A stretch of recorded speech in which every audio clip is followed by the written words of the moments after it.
আসরের নামাজের পর দিয়া আইসা একদল এখান দিয়ে আসলো ভিতরটা, আইসা এনে দাঁড়ানো জোর করে লাঠি বুতা দিয়া এটা নিয়ে আপনার চাবি নিয়ে টাইনা খুলে দিল, দুইজনে দুই মোড়া ধরে। রাস্তার মানুষ বললো যে আপনারা ঢুকেন, সেরাও ঢুকলো।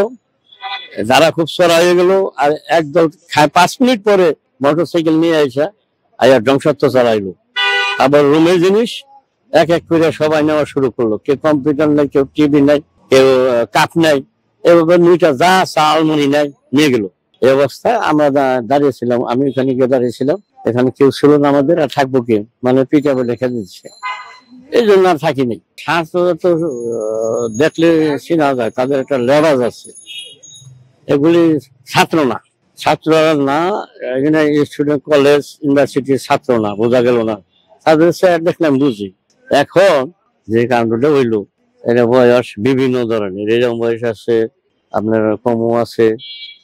যারা মোটরসাইকেল তারা এক গুছের, এটা হইলো সব ইয়ং মোটরসাইকেল থেকে নিয়ে বাংলো। এই হলো ঘটনা। দেশে আর কিছু না। তারপর ইসলাম 5-6 জন ছাত্র আসতো কোথা থেকে, আয়সা তারা একজনে বাইর করছিল সন্ত্রাসীরা, এগুলি তাই না তারা রাখছে, রাইতে ভিতরে ঢুকিয়ে দিচ্ছে। পরে ভিতরে যায় কিচ্ছু নাই, কোনো রুমে কিচ্ছু নাই, ধ্বংসাত্মক, শুধু খালি। দেখেন না যে সব এখানে বেরিয়ে নিয়েছে, সব এগুলো সব বেরিয়ে লাইছিল। বাইরে কোনো ধরছে ওই 5টা-6টা পোলা বানাচ্ছে এরা স্টুডেন্ট। জিমের জিনিসগুলি ধরতে লেছিল। পরে আমাদের পোলা কিন্তু আপনার কি করবেন, অনেক ওজন, আর এটা আপনাদের কামে লাগবে না। কাপড় চোপড় জুগিয়ে কই চাইকা সিরামিরাই না ব্যানার দিয়ে আগুন ধরে দেবে। ওরা যখন চলে গেছে, পরে আমরা পানি দিয়ে নিয়ে পাইছি।